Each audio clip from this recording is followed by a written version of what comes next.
Oi pessoal, agora foi. Bom dia, bem-vindos a todos, a todas, a todos. Mais essa edição do Desenhaço. O Desenhaço é um evento beneficente daqui da Casa Locomotiva. Então começar agradecendo a presença de todos e as doações que vocês trouxeram também. Esses alimentos vão ser doados para a Associação Espaço Curumim, que é uma ONG que cuida das crianças e ampara muitas famílias ali na região da comunidade do Moinho, no Campos Elíseos. E hoje nós estamos aqui para falar sobre a inteligência artificial, né? Essa que era um assunto que nem existia na edição passada do Desenhaço, não existia, né? Nessa dimensão que a gente fala agora, né? Quando se trata aí da produção de imagem. E que hoje a gente vai ter uma série de convidados aqui para a gente discutir um pouco, né, sobre esse tema e sobre essas mudanças que estão trazendo, né? Alguém é a primeira vez que está vindo aqui na Casa Locomotiva? Bastante gente, massa, bem-vindos todos. E a Casa Locomotiva é um espaço cultural. A gente tem algumas frentes de trabalho aqui, né? A parte de educação, né, de aulas de arte, desenho, pintura, teatro, fotografia. E temos também a parte de produção de imagem, né? A gente tem um estúdio aqui, então alguns dos trabalhos que estão até rodando um pouco aqui no fundo. E começar então apresentando para vocês os convidados dessa primeira mesa, né? Que nós vamos discutir aqui qual que é o papel do artista com essas mudanças que estão surgindo. Então, vou começar apresentando aqui Vanessa Ferreira, a Preta Ilustra. Ela é formada em Publicidade, Design de Interiores e Visual Merchandising. Ela trabalha com criação desde 2008. Ela foi a primeira criativa negra em todos os espaços que ela já atuou.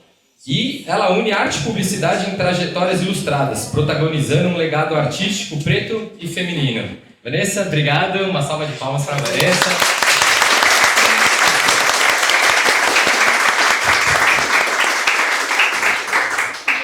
Do lado dela, um grande amigo, especialista em inovação com mais de 15 anos de experiência. Ele passou por diversas agências, entre elas a África, Publicis, JWT e Isobar. Ele tem em seu portfólio grandes trabalhos para grandes clientes como Coca-Cola, Ford, Troller, Nestlé, Heineken, Panasonic, Mercado Livre e Itaú. E foi indicado pela Gama Academy como um dos 50 profissionais mais influentes no tema de inovação. Esse é o Leandro Amaral. E aí, galera, tudo bom? E ali na ponta direita, ele é ilustrador e artista plástico e transita entre as técnicas tradicionais e digitais. Ele também é quadrinista e animador. Ele é autor das HQs Sonhonauta, Bug Léo em Busca da Porção Fantástica e O Colhedor de Raios. E participou também do grupo de quadrinho independente O Miolo Frito. Entre as suas premiações, ele tem a prata no 36º anuário do Clube de Criação de São Paulo. E ele é um dos fundadores aqui da Casa Locomotiva também, Shun Izumi.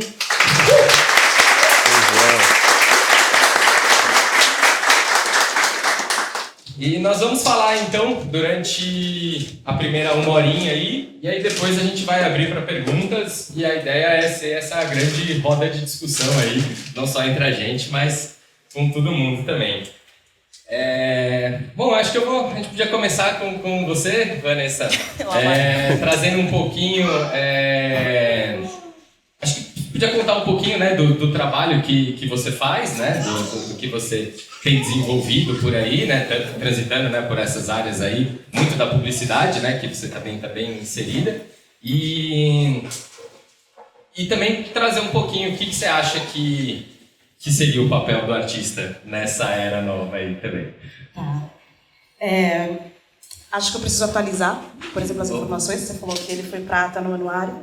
Esse ano, no anuário, no 46º anuário, eu fui ouro. A gente acabou de pegar no Clube de Criação ouro e prata, por conta pela primeira vez, uma mulher preta pôde participar da área de criação do anuário.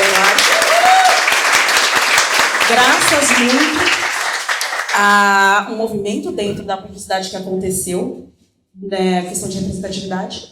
Então, a gente votou e conseguiu colocar dentro do Clube de Criação a chapa preta, que foi uma chapa exclusivamente de pessoas pretas, para trabalhar essa questão da representatividade. E com isso eles conseguiram chamar um grupo diverso para produzir o 46º anuário e que foi indicado e nós ganhamos 2 prêmios. Tudo o que eu produzo, toda a minha linha, ela fala muito sobre questões de representatividade. Quando a gente vai e parte para a área de tecnologia, a primeira coisa que eu vou perguntar é se a tecnologia está sendo acessível para todo mundo, se todo mundo está conseguindo consumir isso. Porque quando eu comecei dentro da publicidade, a gente está falando sobre um espaço extremamente elitista. Ele não foi feito para pessoas pretas, nem por pessoas pretas, então nenhum resultado que gera dali é para pessoas pretas. Por mais mudanças que a gente teve nos últimos anos, nem a tecnologia, nem o mercado, nem a publicidade foi capaz de formar profissionais negros que pudessem ser independentes dentro desses espaços. Então a gente tem muito problema quando a gente fala sobre essas novas tecnologias. Então muitas discussões que aparecem sobre AI, por exemplo, não vai sequer passar pela vida dessas pessoas. Então eu sempre presto muita atenção nisso, sempre vou. Participo, vejo o que está acontecendo e volto para contar essa história para essa galera, para falar o que está vindo de novo, e para trazer questões também sobre por que não está chegando. Por que depois de 10, 20 anos, que essa discussão não é nova, essa galera ainda não consegue acessar isso. Então tudo que eu produzo, tudo que eu trabalho, todas as questões que eu trago é sempre sobre esse recorte. Quando é que vai começar a ser acessível? Quando é que essas pessoas vão conseguir se inserir? Quando é que eles vão conseguir realmente viver disso? E se isso vai conseguir produzir pessoas autônomas? Porque depois que a gente teve o lockdown, a gente teve um crescimento muito grande de artistas, né?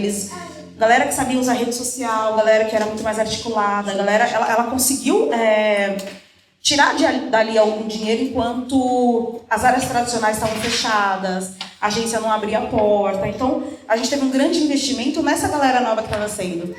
Acabou o lockdown. Todo o dinheiro que estava sendo revertido para essa galera começou a ir para evento, porque evento foi o lugar que fechou. Então a gente precisava fazer esse espaço se movimentar e crescer novamente.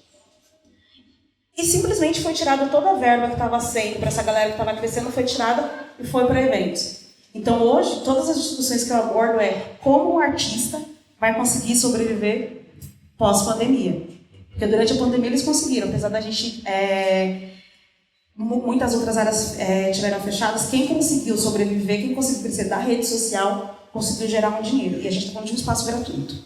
Você com seu celular, com o mínimo de tecnologia, você consegue acessar aquilo, você consegue produzir, né? E você consegue vender, rentabilizar de alguma forma. Então o celular todo mundo tem. Dentro da periferia você vai ver todo mundo tem celular. Você baixa um software, você começa ali a produzir, você começa a gerar dinheiro ali, você começa a gerar uma renda. Aí a rede começou a consumir, a comunicação começou a consumir, legal, eu comecei a ter verba. Só que eu tinha uma galera que não tinha nenhum tipo de especialização, uma galera chegando no mercado, um mercado cruel, que é o mercado que a gente tem de publicidade, e que comeu essa galera com farinha. Como é que essa galera vai sobreviver agora?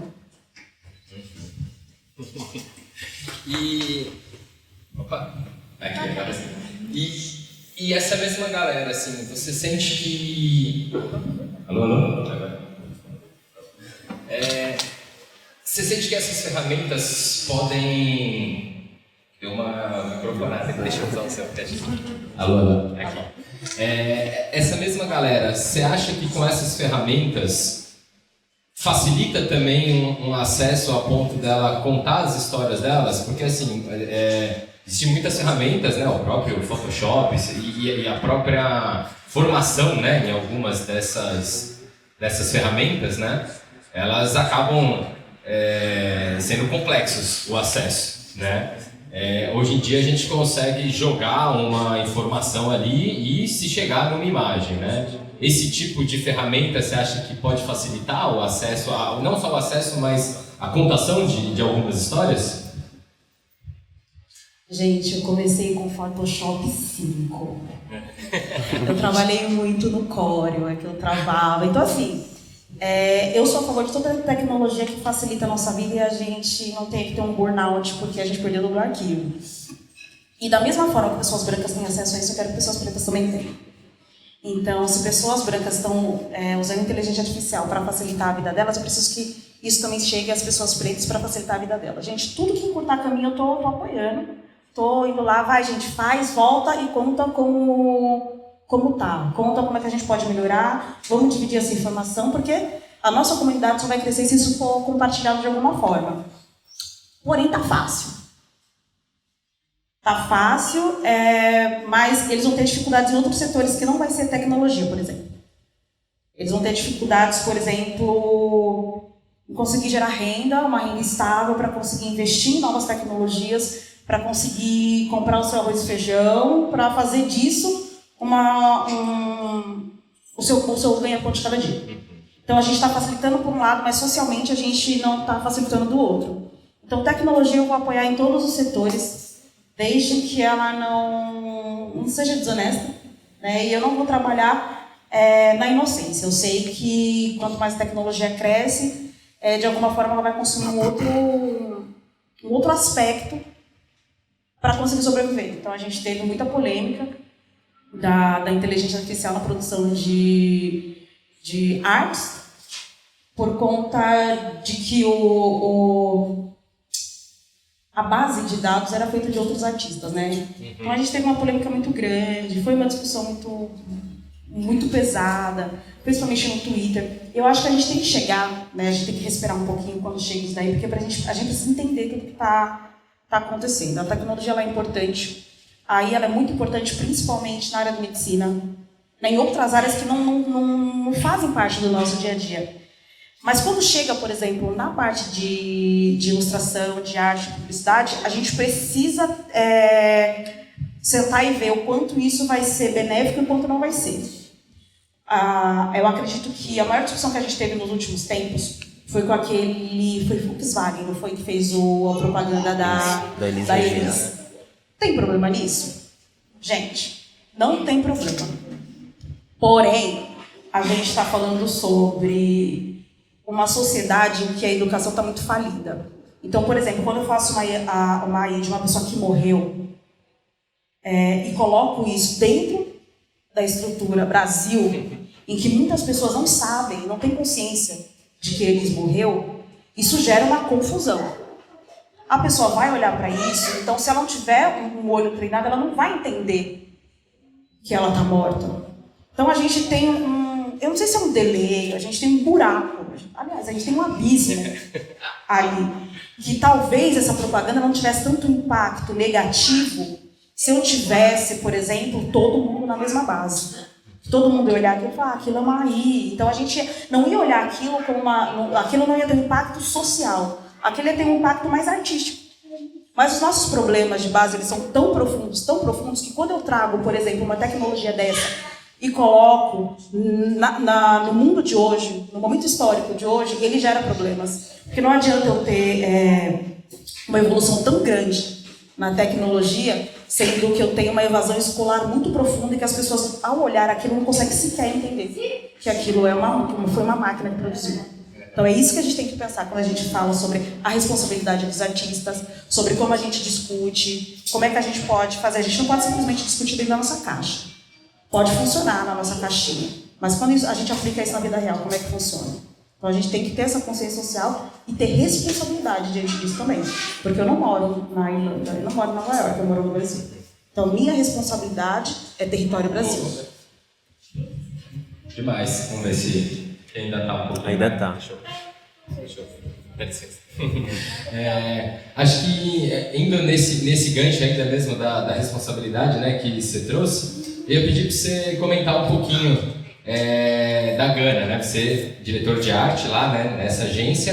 Então eu pedi para você contar primeiro um pouquinho, né, para o pessoal saber algumas características aí que a Gana tem. Imagino que esses assuntos sejam bem frequentes também, né, por conta disso.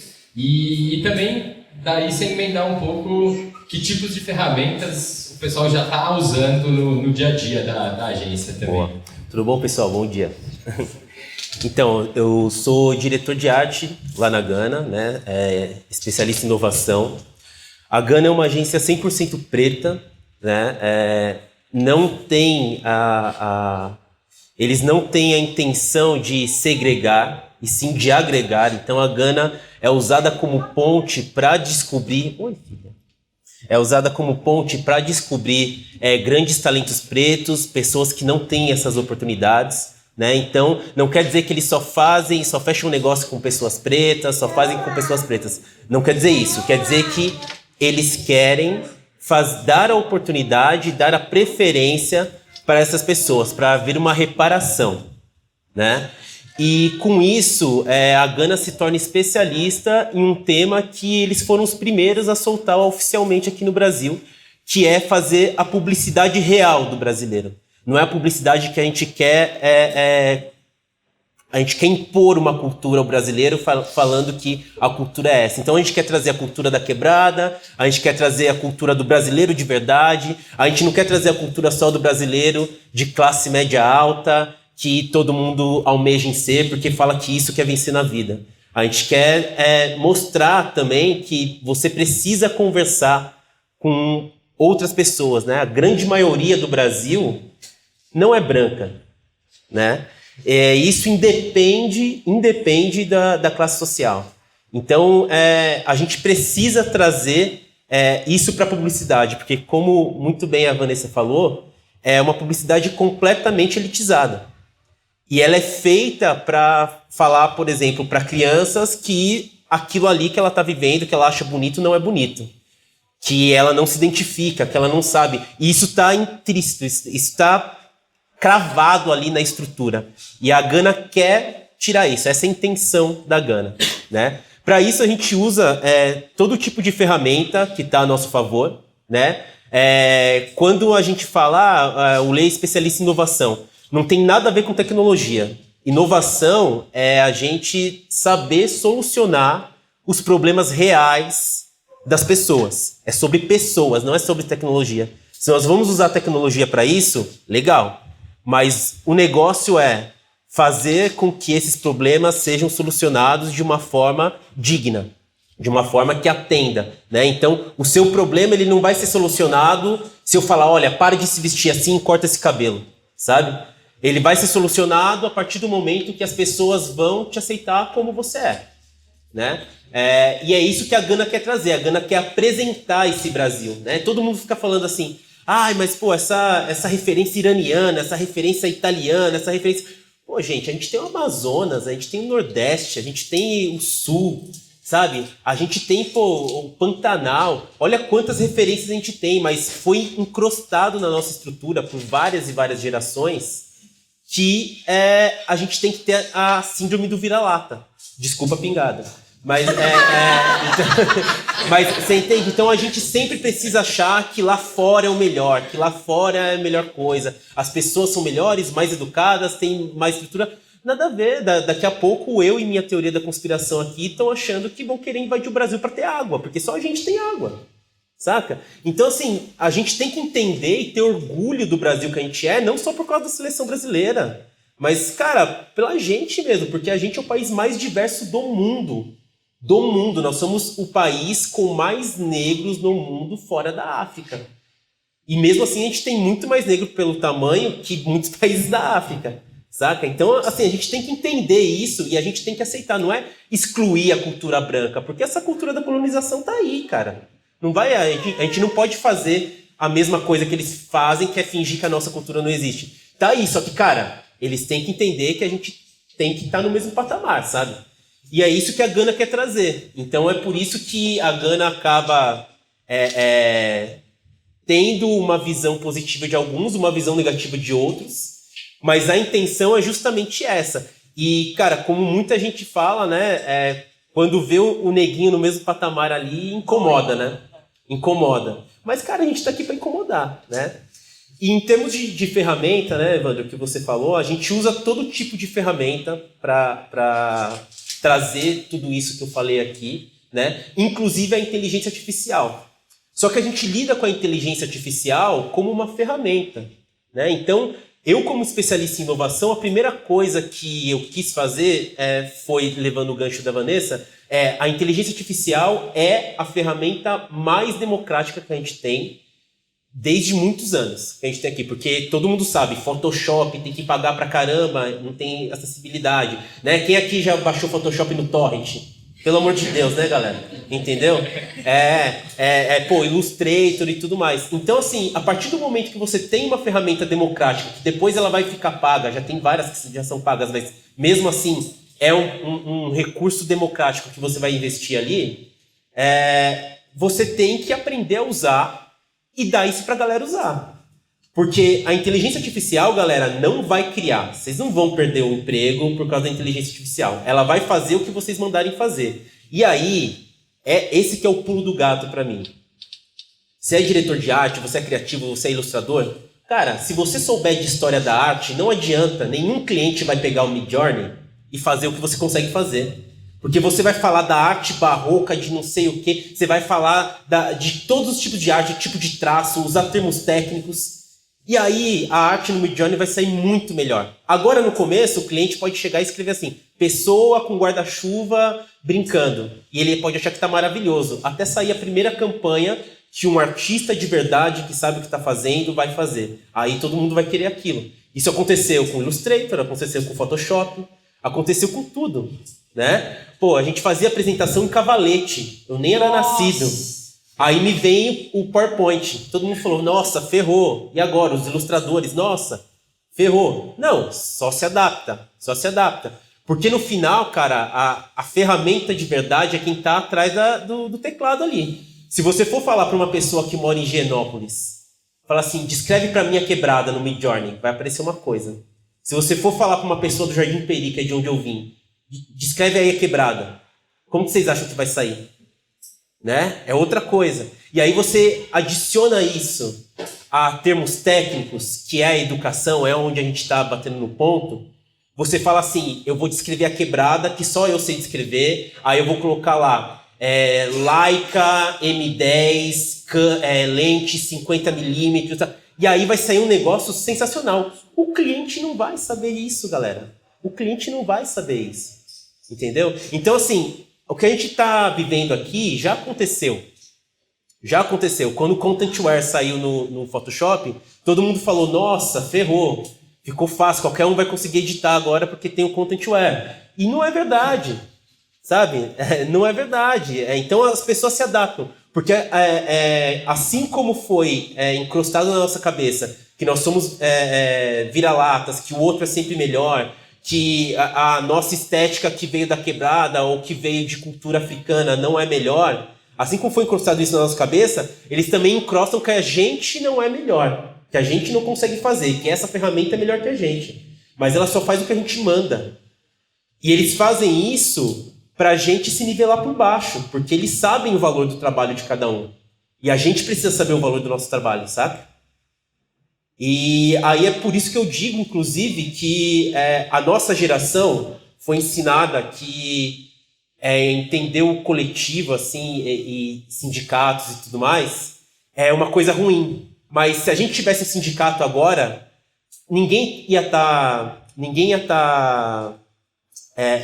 com medo. Todo mundo ia saber seus direitos, todo mundo ia estar ali, saca? Então a gente precisa se juntar, não para ir contra uma ferramenta, mas a gente precisa se juntar para entender essa ferramenta e conseguir fazer com que essa ferramenta nos evolua como artistas. Azul. Boa, demais.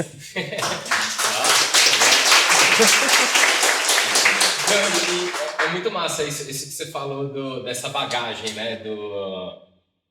Dessa visão assim mesmo, né? Que você falou, a lente 50 da Leica e toda essa bagagem que se leva tempo para construir também, né? Para se construir, para se dominar e tal, né? E essa é uma coisa que eu e o Shun a gente conversa muito também. Eu ia até falar para você... Opa, dá um toque aqui. Você comentar um pouco disso também, né? Desse papel do artista de contar histórias, né? O que eu já ouvi você trazendo isso muitas vezes e é um negócio que eu queria que todo mundo ouvisse também, porque acho que tem um caminho bem interessante pra gente continuar a conversa também. Então uma coisa para não falar demais aqui também.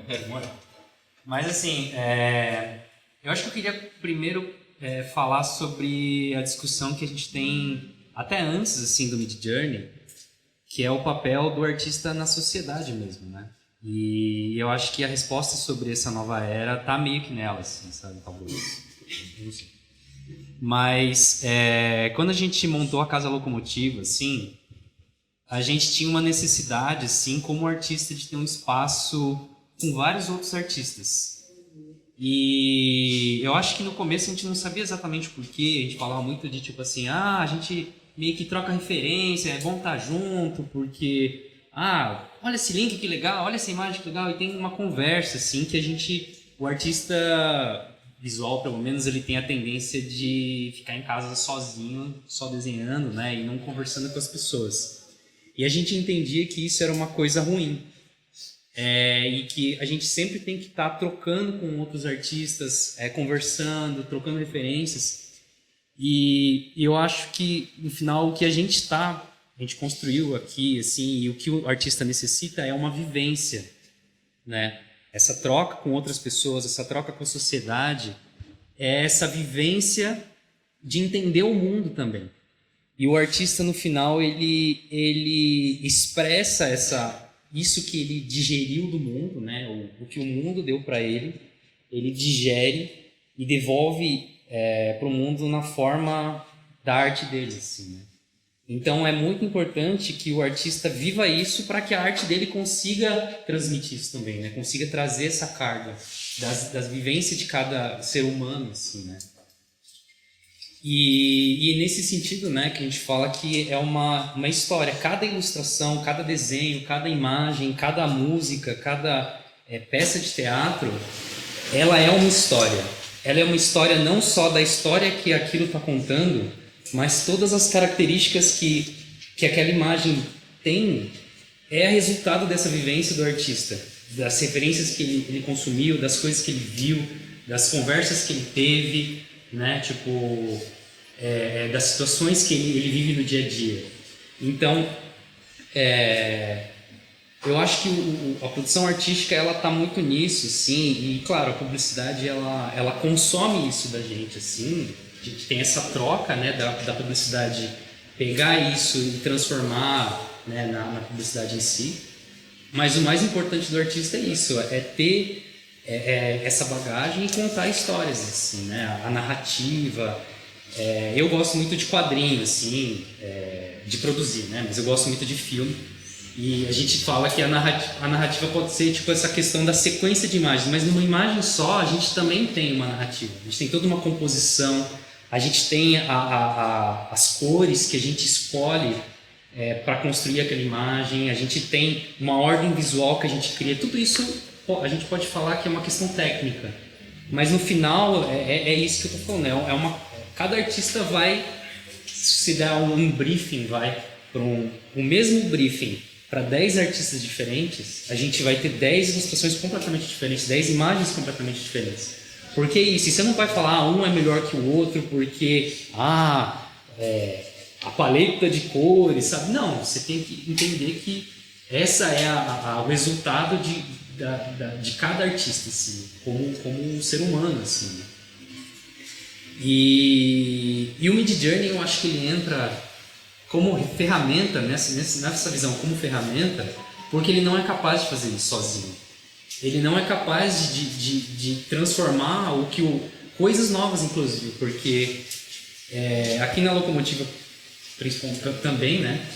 A gente trabalha, a gente produz, mas a gente tem uma linha muito de laboratório mesmo, que é isso, você estar constantemente aprendendo, desenvolvendo técnicas novas, desenvolvendo visuais novos. Isso é um laboratório, assim, né? E o Midjourney, ele não faz isso. Ele não vai criar exatamente coisas novas, assim. Ele é uma ferramenta que ele pega as coisas que as pessoas já fazem e traz isso, assim. Então, assim, ele consome o que já está rolando, por exemplo, na internet e traz aquilo pra gente. E a gente, como artista, a gente é capaz de trazer coisas novas. E isso já acontece desde antes, né? A gente vê os movimentos artísticos, né? Isso sempre foi, acho que a capacidade do artista desse desenvolver de coisas novas, assim, né? E eu acho que o nosso papel é esse, assim. O Midjourney, ele ajuda bastante, assim, em vários processos, óbvio, né? No processo criativo também, de entendimento, até acho que eu vi alguém falando isso. Quando o Photoshop surgiu, sei lá, eu queria jogar vermelho ou eu queria jogar laranja. E aí o Photoshop ajudava que meio que eu via na hora, mexia lá no Hue Saturation, eu conseguia enxergar. E o Midjourney, ele funciona nesse mesmo processo, né? Só que no final, a gente que vai escolher se vai ser vermelho ou se vai ser laranja. E essa escolha é essa narrativa que a gente está criando, né? Então, nesse sentido que eu vejo que o Midjourney, a inteligência artificial, ele é uma ferramenta. Ele serve para mostrar e facilitar a nossa vida. Mas o nosso papel, a gente mesmo vai ter que fazer. Assim. Não tem nem como, assim. Boa. E fala que eu falando. E acho que nessa linha entra muito também o lance da diversidade que a gente tem que ter também, né? De técnicas e de áreas de atuação também como artista, né? Que nem o próprio Lê trouxe, antes da apresentação, o pessoal era feita ali na Canva mesmo, ou o anúncio, o cara lealtava no Pestap ali, profissões que foram migrando para outros lugares, né? E ou as pessoas acabavam se adaptando, né, para essas novas mudanças, né? Ou acabavam muitas vezes, né, profissões que acabam sumindo mesmo também, né? E você tem também um trabalho bem diverso também, né, de técnicas, de atuações mesmo também, né, para além da técnica e para além da narrativa, né? Você permeia vários lugares, vários discursos e queria que você comentasse também um pouquinho sobre isso. A gente já começa pontuando que eu tive que saber, não porque eu quis, eu tive que saber que senão não ia sobreviver nos espaços. Eu me formei em 2010. 2010, nossa que doido. 2010, a gente entrando no mercado publicitário, todos os dias as pessoas olhavam para uma pessoa como eu e diziam: você se formou? O que você sabe fazer? Então não podia ser só o Photoshop, a gente tinha que saber o Photoshop, a gente tinha que saber o Illustrator, a gente tinha que saber o design. Mas você faz só isso?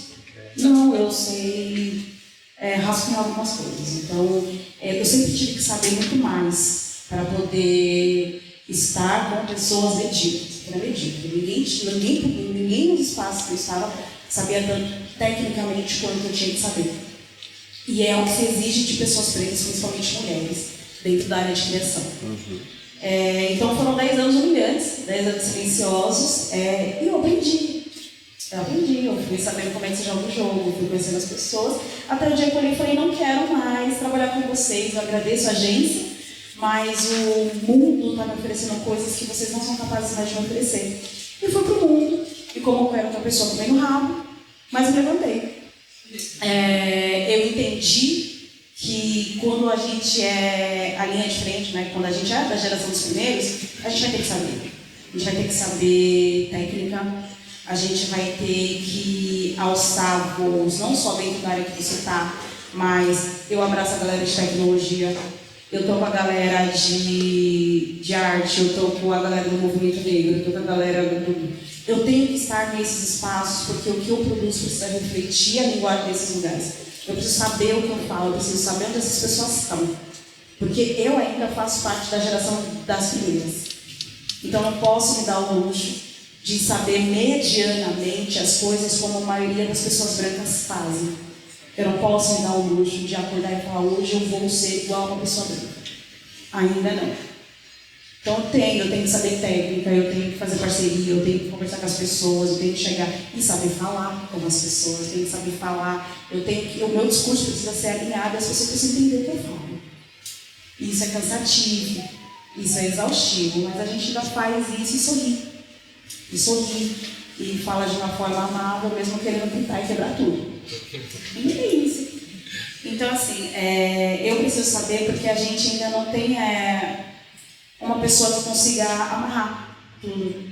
Você não tem uma pessoa que sai da periferia e consiga ainda chegar nos espaços e falar sobre tecnologia como eu deveria falar.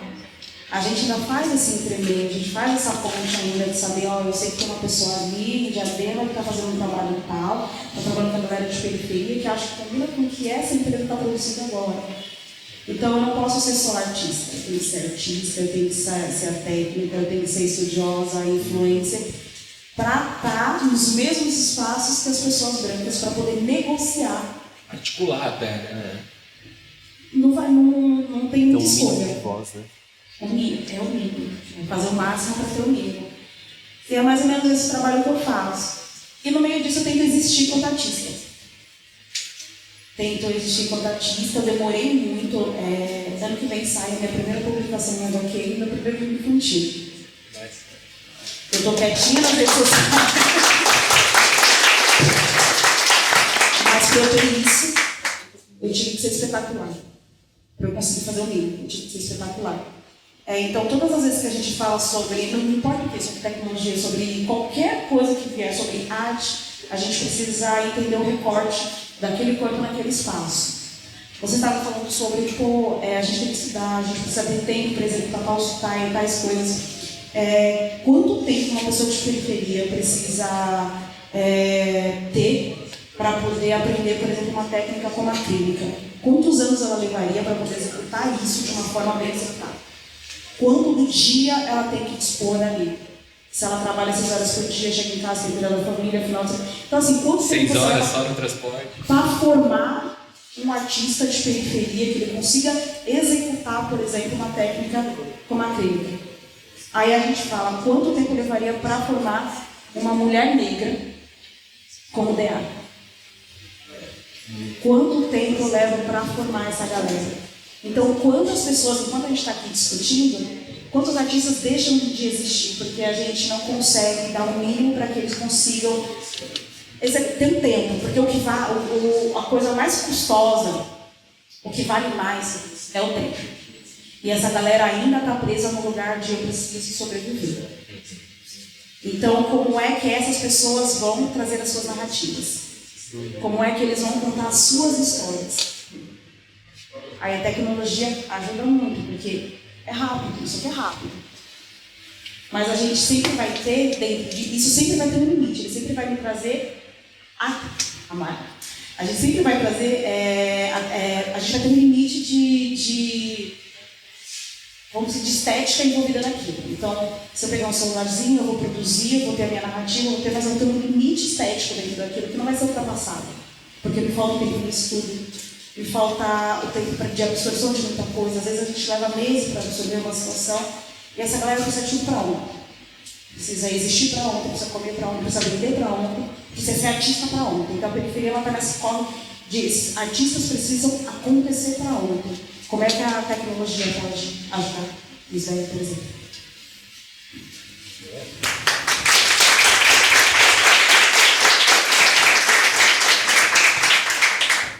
Esse lance do tempo mesmo, né? Esse tempo que é necessário, esse tempo que se leva e esse tempo que muitas vezes cada vez mais vai querer te engolir ali também, né? Porque tem isso, não, beleza, você acaba fazendo mais rápido, mas muitas vezes pode cair para o lado contrário também, né? Porque uma peça que você levaria uma semana nem existia, nunca nem tem isso, mas vamos supor que 3 dias. Não fala isso que não então, agora você teria que fazer 5 por dia, né?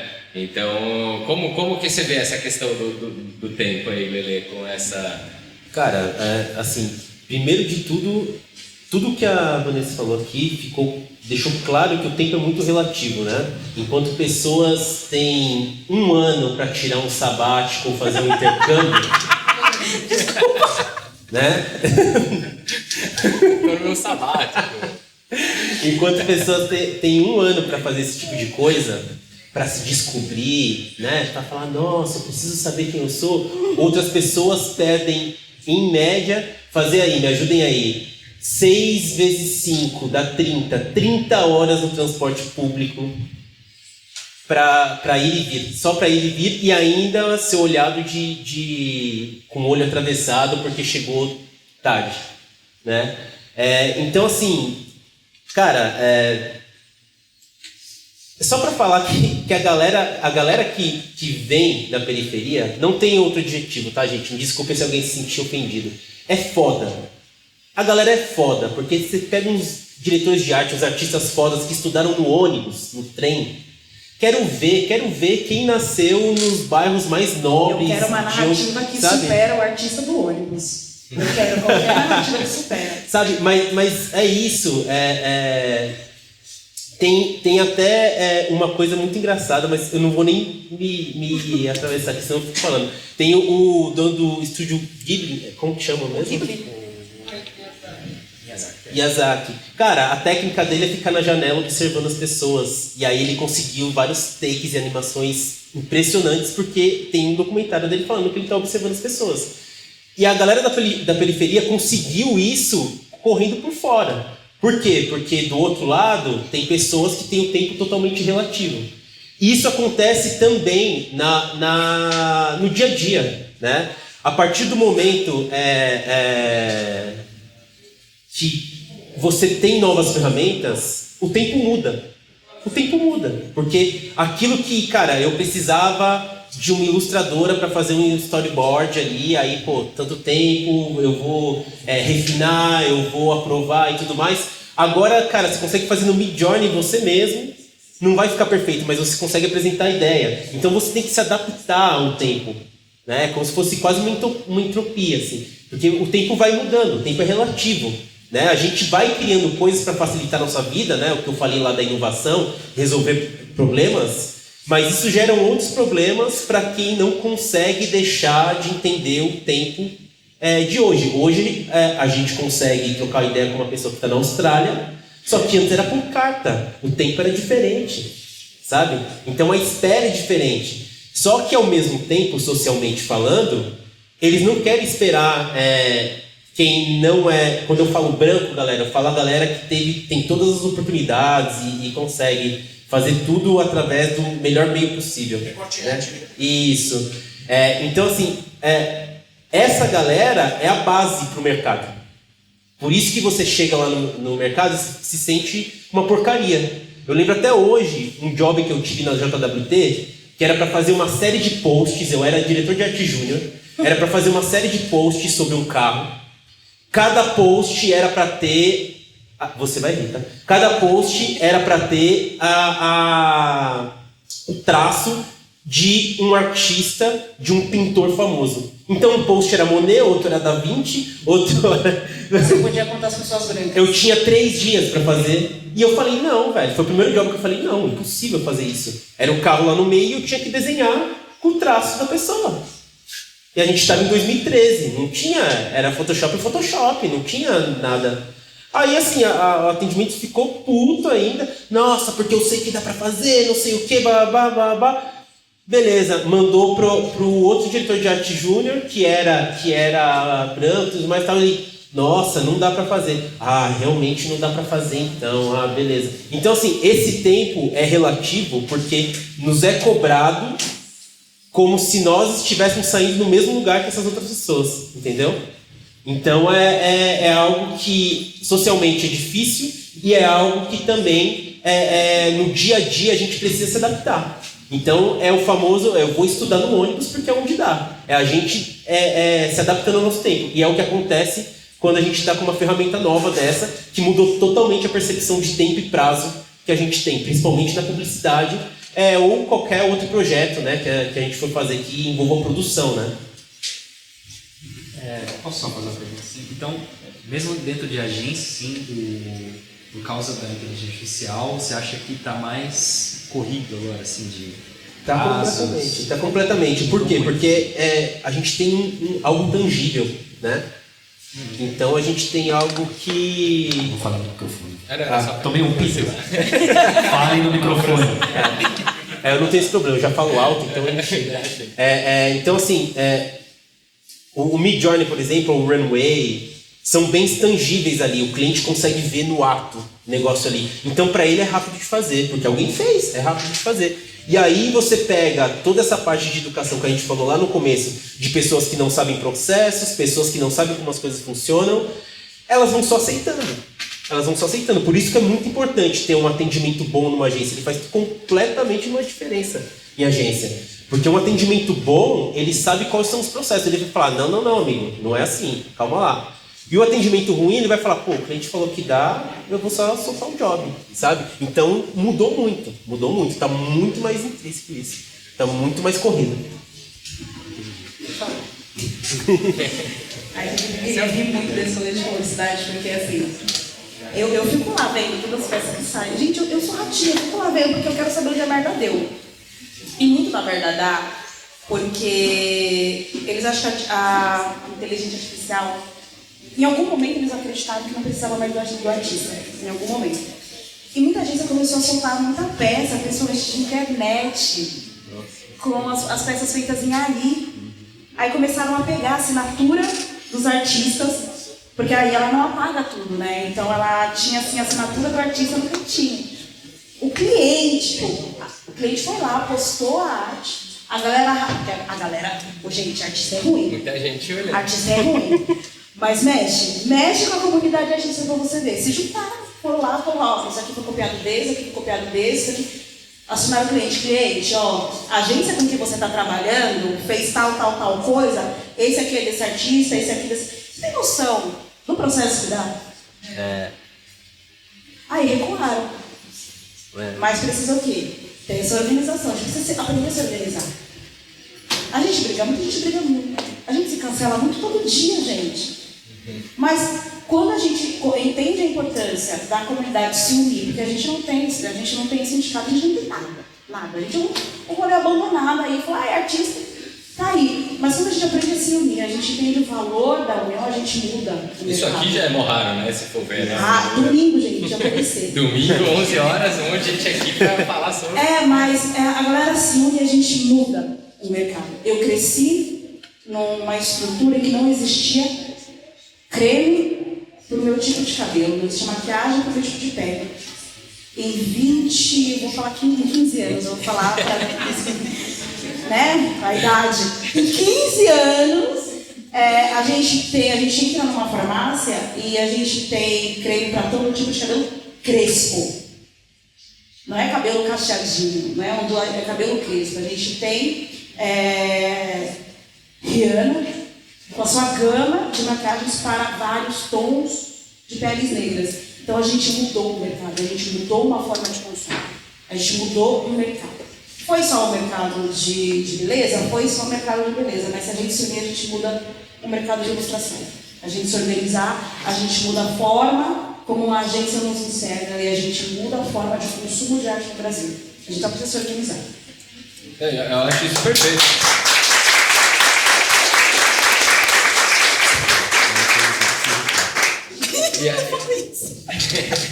E acho que até acrescento mais uma camada, até, porque se a técnica, né, o resultado final visual ali, que nem esse que você comentou para ter o estilo do Van Gogh ali numa cena de carro, que hoje você sobe a cena, né, e sobe o Van Gogh e fala, mistura aí, né, então se existe esse pulo que aí traz, as narrativas elas passam a ter um valor diferente, né?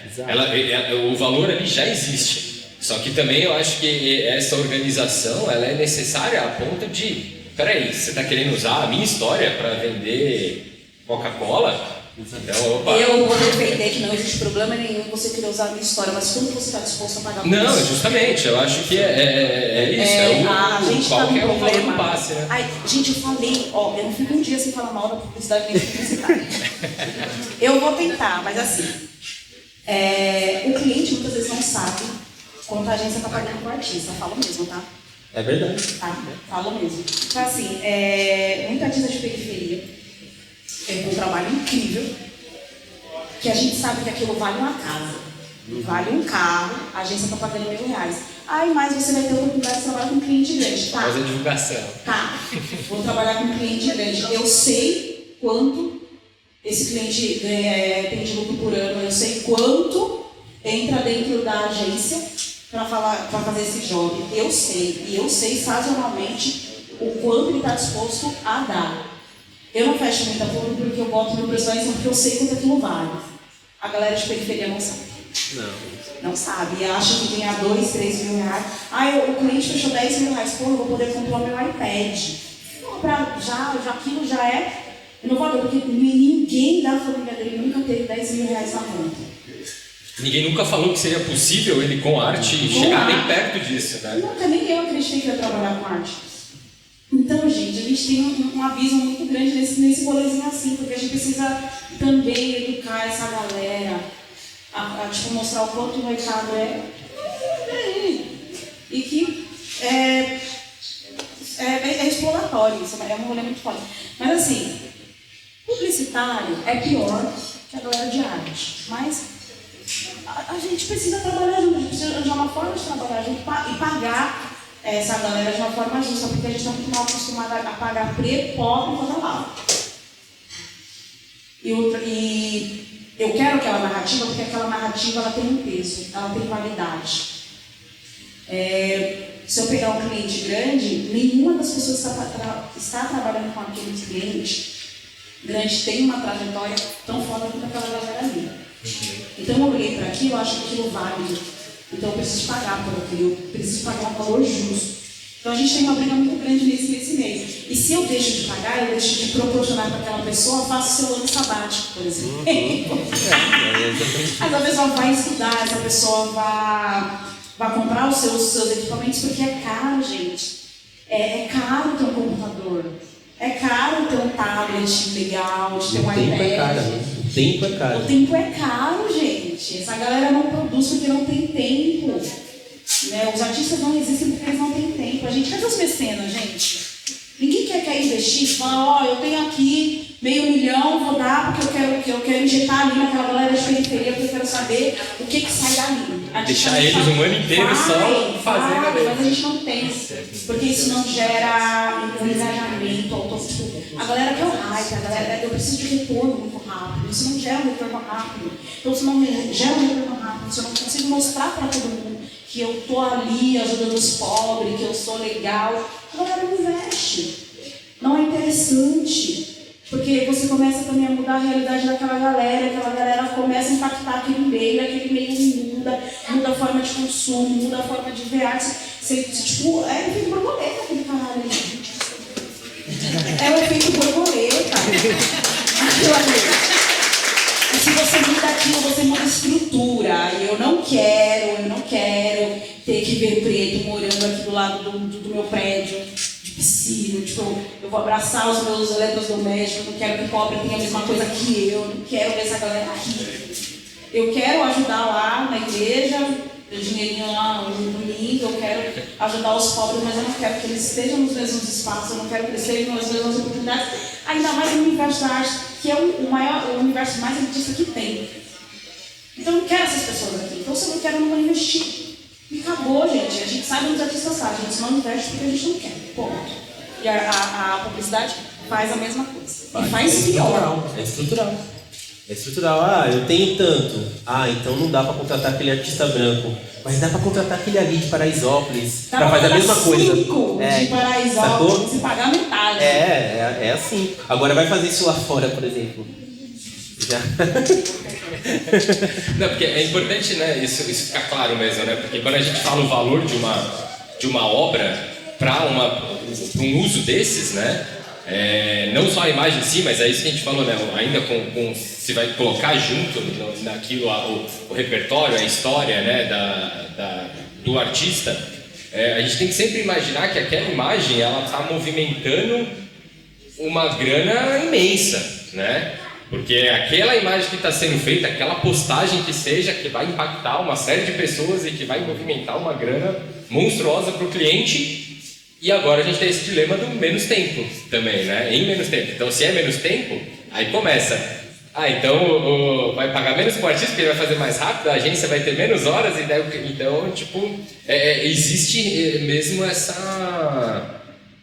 essa necessidade dessa reestruturação mesmo, assim, né? E desse alinhamento de pensamento também, né? Total. É o efeito, eu não sei se eu consigo falar, é a TikTokinização. Isso aí. TikTokinização. Exatamente. É tudo para ontem e precisa caber no máximo 1 minuto e 20, no máximo, se for 30 segundos é ótimo. E eles querem levar isso para a vida. Então, assim, tecnologia é legal, mas é passageiro. 100%. Né? Então, quem consegue, quem consegue surfar nessa onda enquanto ela está em cima, mano, ganhar dinheiro enquanto está em cima, beleza. Porque quando cair, caiu e você precisa aprender a se sustentar quando cair, porque daqui a pouco vai subir na nova.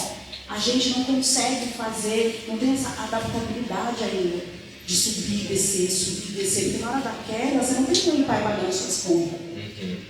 Você não tem, cara. Você está lá, com seu barraco, na beira do córrego, passou a chuva, perdeu tudo. Eu vou ter que deixar isso aqui de lado e... Então eu vou ter que ir lá, vou ter que sobreviver, vou ter que trabalhar lá, ó, de novo, 6 horas, no busão. E é isso. E muitas dessas, vários artistas morrem. E nascem e sobrevivem só aquela pessoa que precisa sobreviver. Porque às vezes tem filho, às vezes tem mãe, às vezes tem pai, acabou, gente. Então, eu vejo isso também, essa parte estrutural, como racismo filho da mãe, que é uma forma de a gente manter essa galera longe. Eles vencem pelo cansaço. É isso aí, pelo cansaço. Eles vencem porque eles se unem. Parece que a gente tá aqui, né? A gente vai sair daqui com um sindicato, galera. Eles vencem porque eles se unem. Então, assim, nesse momento que a gente está vivendo agora da inteligência artificial, o Evandro até falou dos valores, né? O valor do traço, que é o valor mais tangível que a gente tem, que é o que a gente está olhando, ele passa a não ser tão valorizado quanto o valor da criação, que é só o que você consegue trazer. A inteligência artificial consegue replicar o seu traço, mas ela não consegue replicar a sua história, que você está aqui, que foi o que o Chu falou, sabe? Então isso vai passar a ter mais valor, pelo menos nesse momento, pelo menos enquanto a inteligência artificial está aqui em cima. Porque é o que eu falei lá, se você faz uma ilustração, se o cliente faz uma ilustração, criança brincando na chuva com guarda-chuva, vai sair uma coisa, mas se ela faz, é outra história. Tem história no fundo, tem a história da criança, o olhar da criança, o ângulo, a sensação, tem tudo. E aí você vai olhar para um, vai olhar para outro, e você vai falar, irmão, quero esse aqui, velho. Aí ela vai falar, então, mas esse aqui tem um valor. E aí, essa é a minha teoria, tá? A primeira campanha foda que sair com isso, ninguém vai querer ir para trás. Porque hoje você vê umas campanhas com locução de inteligência artificial que é horrível. Você fala assim, velho, que porcaria é essa? Sabe? Quando sai um negócio bem feito, um negócio que um especialista em inteligência artificial fez, todo mundo vai usar como referência. Olha, eu quero isso aqui. Beleza, isso aqui você vai precisar ir na casa locomotiva lá, que tem o Chum, tem o Evandro, que são especialistas nisso. Eles vão fazer. Você não vai conseguir fazer sozinho. O DA não vai conseguir fazer sozinho. E a parte boa é que, por exemplo, em direção de arte, o diretor de arte vira diretor de arte. Direção de arte, o que é? É você saber a história da arte, você saber a narrativa, você trazer as referências e trazer para o ilustrador, para o fotógrafo e construindo junto com eles. A gente aprendeu nessa geração que o diretor de arte é designer, que vai fazer layout. Ele também faz, cara. Só que ele não faz isso, não é só isso. E muitos diretores de arte que se julgam hoje sêniors pensam que direção de arte é isso e não é isso. Pô, o cara se julga diretor de arte sênior e não sabe nada de história da arte. Não existe isso. Você tem que saber direcionar uma pessoa, falar da sensação, falar, pô, é legal fazer a chuva, essa chuva em diagonal, porque pô, essa chuva dá uma sensação de motion para a imagem. Isso um diretor de arte faz. Agora a galera acha que é fazer KV, e é fazer banner, e é fazer... Cara, não é, cara. Não é. E eu acredito que a inteligência artificial vai trazer isso de volta. Vai falar, cara, vai separar quem é quem, sabe? Quem finge que é diretor de arte, quem finge que é criativo, de quem realmente é. Porque a inteligência artificial, ela proporciona que você dirija. Quem não sabe dirigir, quem não sabe de câmera, não sabe a sensação, não sabe esse tipo de coisa, cara, vai ficar pra trás, sabe? E aí que a gente entra, galera, que quem é artista sabe. Ó, faz uma ilustração com o traço tal, com o pincel número tal, assim, pá, sabe? Porra, é muito diferente, né? Você trouxe uma questão muito importante, que é esse rolê do portfólio.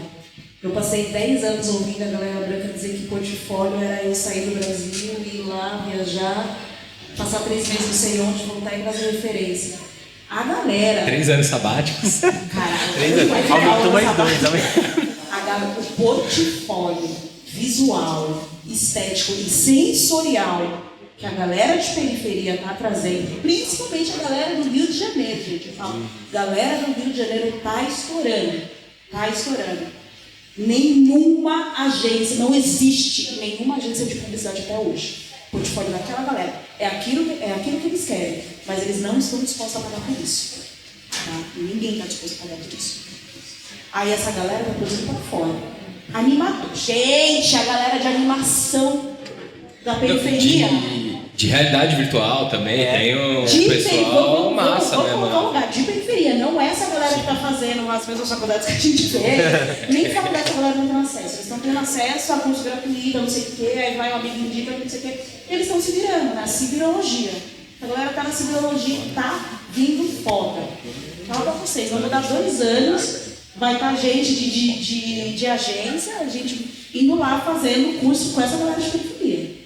E eles estão vindo arrebentando. E ninguém está disposto a pagar por isso. Ainda. No Brasil. Eu queria falar também, tipo, que eu sempre penso por que a publicidade se utiliza da arte, assim, para vender um produto, assim, né? E eu acho que nessa discussão do Mid Journey, assim, o que... Tipo assim, um produto que tem, ou uma propaganda que tem uma arte genuína, que se destaca aplicado, ele toca mais as pessoas. As pessoas, elas se identificam com aquilo. As pessoas, tipo, existe uma mensagem lá que é muito mais forte do que uma imagem, eu digo, padrão, assim, né? E eu acho que o artista, ele ganha da publicidade por entregar isso, assim, né? E a publicidade deveria pagar o artista por isso. E eu acho que o Mid Journey, por exemplo, ele não consegue, tipo, ter essa cereja do bolo, assim, que o artista pode entregar, assim, ou uma pessoa que estudou as artes em geral, assim, ou uma pessoa com uma vivência e que é isso, eu acho que o próprio brasileiro tem a capacidade de entregar uma mensagem que atinja o brasileiro em si, porque essa é a vivência que a gente tá assim no dia a dia, né? E eu acho que é isso, a gente tem que se esforçar para conseguir passar essa cereja do bolo, assim, e que, óbvio, a publicidade tem que saber pagar por isso decentemente. E se a gente desenvolveu isso e, por exemplo, o Mid Journey da vida roubar, ou tipo, uma publicidade não quiser pagar o que aquilo vale, eu acho que a gente realmente tem que conversar sobre isso, tem que discutir, né, para que se chegue nesse ponto, assim. E aí só essa parte dos valores eu acho interessante, né, que assim, a Coca-Cola tem lá a latinha vermelha. Aí chamou lá um de nós para fazer um desenho na latinha da Coca-Cola, né? Então antes ele vendia com a latinha vermelha, sei lá, 1 milhão de latinhas. E aí, depois que colocou uma imagem que realmente toca a gente, ele vendeu 10 milhões de latinhas. Então esse lucro de 9 milhões a mais de latinhas é mérito do artista. E é por isso que a gente fala que o artista deve ser pago.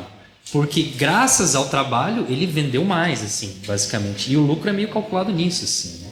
Por isso que também a gente fala sobre essa questão da mídia. Se a mídia é maior, vai atingir mais gente. Então, teoricamente, a empresa ela tem um retorno muito maior, um lucro muito maior. Então, o artista ele merece receber parte desse lucro porque é mérito dele ter feito vender mais latinhas de Coca-Cola, né? Então, é importante a gente saber se posicionar também nesse sentido dos valores, entender, né, isso que você falou da educação, né, as pessoas entenderem por que você tem que cobrar mais de uma Coca-Cola do que o cara do tio da pizzaria, né? O tio da pizzaria falou, faz um desenho aí pra mim, pro meu cardápio. Beleza, vai vender mais, mas sei lá, uma pizza a mais. A Coca-Cola vai vender 1 bilhão de Coca-Colas a mais. Então o lucro é diferente, então o artista ele tem que receber porcentagem mesmo desse lucro, né? É importante as pessoas saberem disso, assim. E o chatão aqui, né? Por isso que a gente tem que se juntar. É isso. Sabe, é sobre isso? Porque, cara, meteção de louco 100%. Enquanto a gente não falar, velho, eu quero isso aqui, eu preciso, é meu valor, eles vão fingir que nem sabem. Ó, ele deu o exemplo aqui. A mídia chega e fala assim, velho, não, velho, isso aqui vai atingir 100 milhões de pessoas. Eu vou cobrar 100 milhões a mais. Isso aqui vai atingir 10 mil, vou cobrar 10 mil. E é isso. O artista não faz isso, velho. Sabe por que não faz isso? Porque eu pedi um valor, aí eles falam, puta, beleza, daí eles vão ver que a Preta ilustra. Ela falou assim, ele pediu esse valor, então eu faço esse, só pra eu conseguir o trabalho. Aí, ó, o show de qualidade, ó, vai abaixando. E aí, cara, se a gente não tem algo que faça a gente se juntar e falar, não, gente, ó, só pra todo mundo ter base, porque também existem artistas novos, tanto artistas de aí quanto artistas que vêm já da velha guarda, as pessoas precisam saber, ó, qual que é o chão? Daqui pra cima, beleza, pra entender, porque enquanto não existir isso, a galera vai falar assim, cara, eu vou procurar aqui o Shun, que é, sei lá, fanático pelo São Paulo, sei lá, e aí eu vou dar um par de ingressos pra ele fazer uma coletânea fodida de ilustração pra mim e dar esse par de ingressos aí pra ele. E aí o Shun, que é fanático, o Shun não manja muito, o Shun é um artista que está começando, ele fala, porra, que foda, e aceita. E aí com isso a Coca-Cola vendeu 10 milhões a mais de latas, e o Shun ganhou um par de ingressos para ver o São Paulo perder de 3-1 do América do Rio Grande do Norte, sabe? Tipo, pô, aí é complicado, sabe? Então a gente precisa se juntar para saber os direitos. A partir do momento que a gente sabe nossos direitos, fica mais fácil de mensurar o que a gente precisa fazer, né? Por exemplo, quem aqui sabe que o Midjourney ou o ChatGPT, sei lá, guarda todos os prompts que são feitos, mesmo os que não são gerados ou baixados? Vocês sabiam disso? Todos, eles guardam todos. Até que você deu backspace. Todos, ele guarda tudo. Então, se você olha uma publicidade ali com inteligência artificial e fala assim, porra, isso aqui é minha arte, copiou minha arte. Você pode chegar, cara, abrir um processo e falar para a pessoa mostrar o prompt, que o prompt está lá, eles não podem, não tem como eles hackearem o prompt ou falarem ou colocar o prompt no Photoshop lá e te dar um print. Não é assim que funciona, tá lá. E aí o prompt vai mostrar que ele pegou uma imagem do Shun ou da Vanessa, colocou ali e escreveu uma parada. Isso já prova que é sua.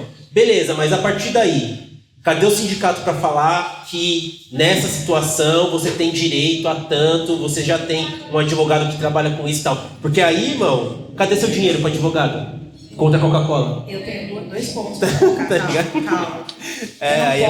Não posso jogar toda a responsabilidade nas costas do artista, primeiro. Porque eu vou entender o artista que está 2 meses sem pagar aluguel, tá com gás lá, eu vou entender porque eu converso com essa galera todos os dias. Eu vou entender ele fechar uma publicidade da Coca-Cola que vai gerar não sei quantos por R$2 mil, porque aqueles R$2 mil vai salvar a vida dele naquele momento. Mesmo sendo pago 120 dias, né? Eu não sei, cara. Mas ok.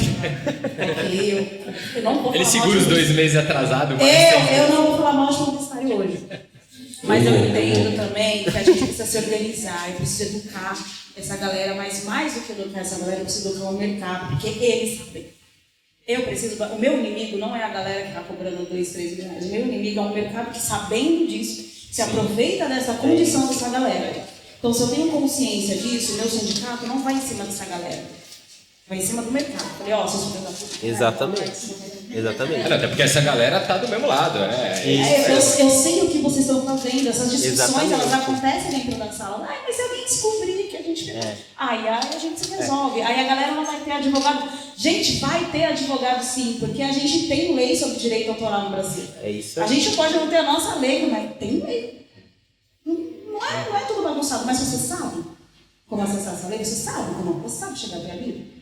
Se você não sabe, eles ganham isso, eles ganham na nossa falta de informação. Na ausência do conhecimento, porque a partir do momento que a gente tem conhecimento dessas coisas, eles não ganham mais nada. Aí o nosso conhecimento a gente passa para ali, a gente passa para amigo, a gente passa para o colega e acabou a bagunça.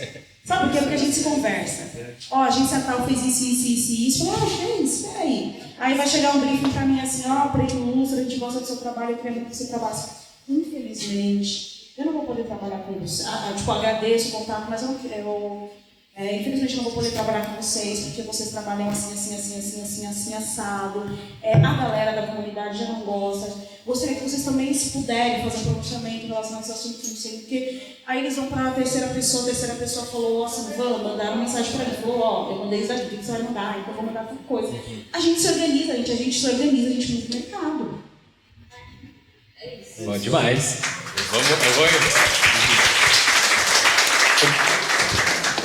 Se a gente pudesse, a gente ficava o dia inteiro aqui nessa, né?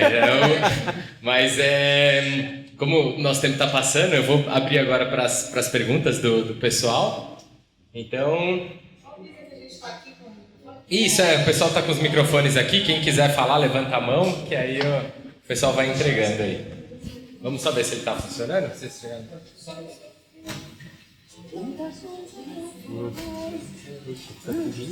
Fala um pouquinho mais perto dele.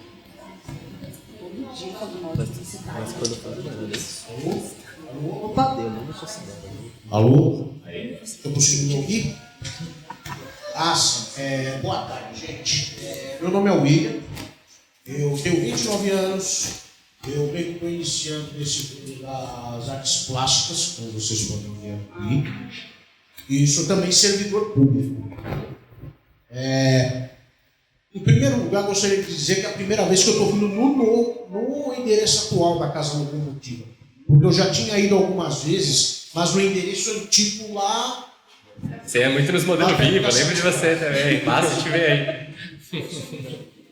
Então é a primeira vez em muitos anos que eu fiz o segundo ponto. Na verdade, vão ser 3, né? O segundo dos 3 pontos é o seguinte.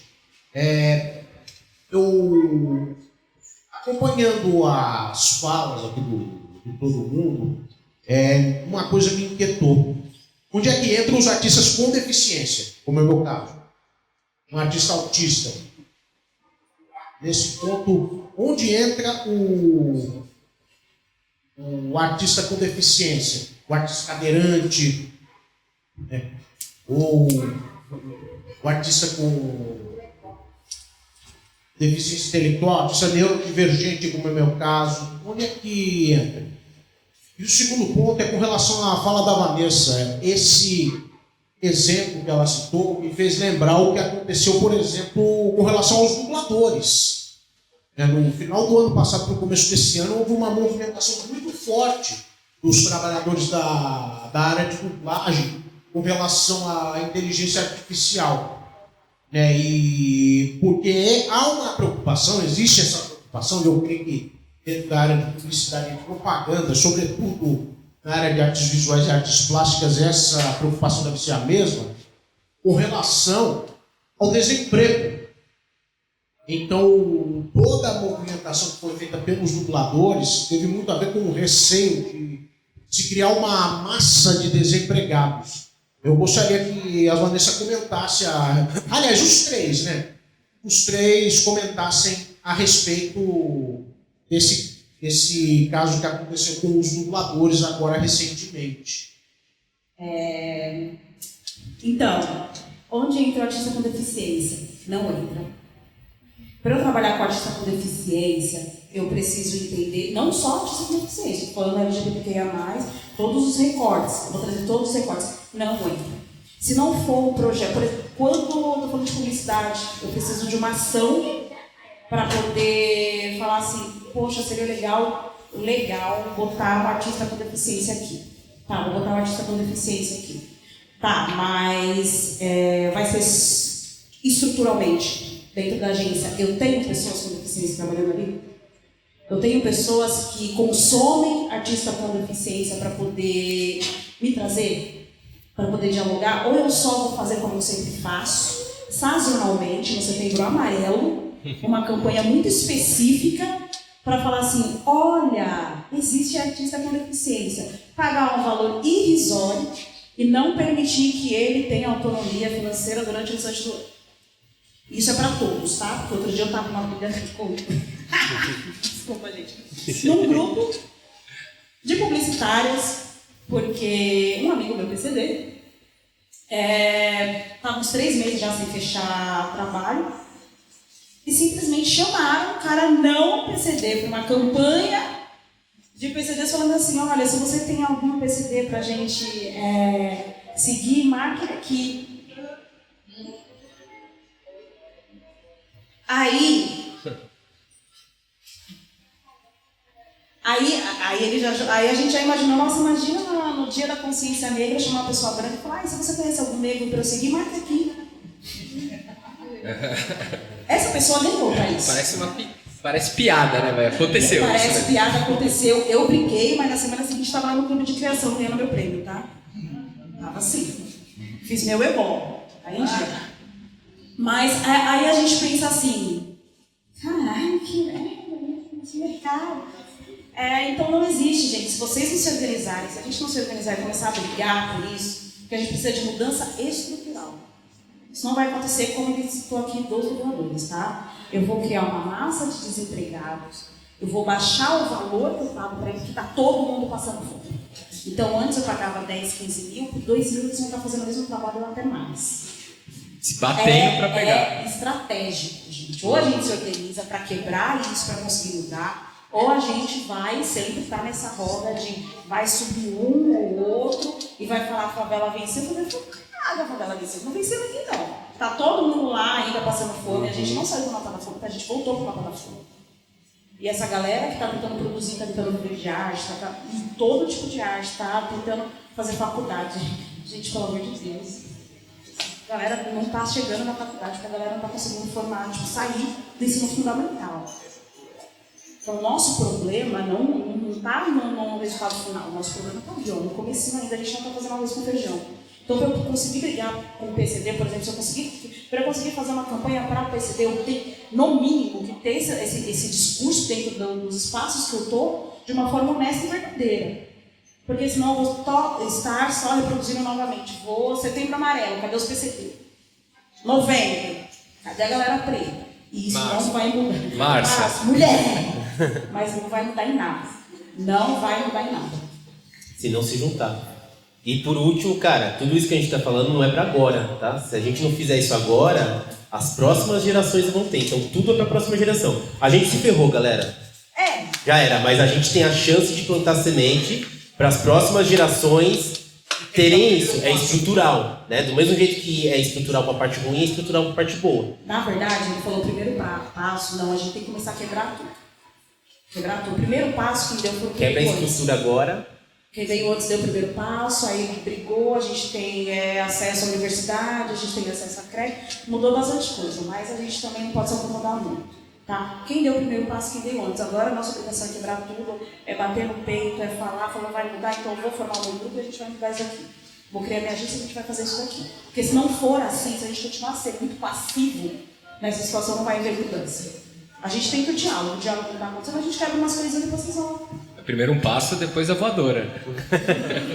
É isso aí. Bom, dá pra escutar? Tá. Oi.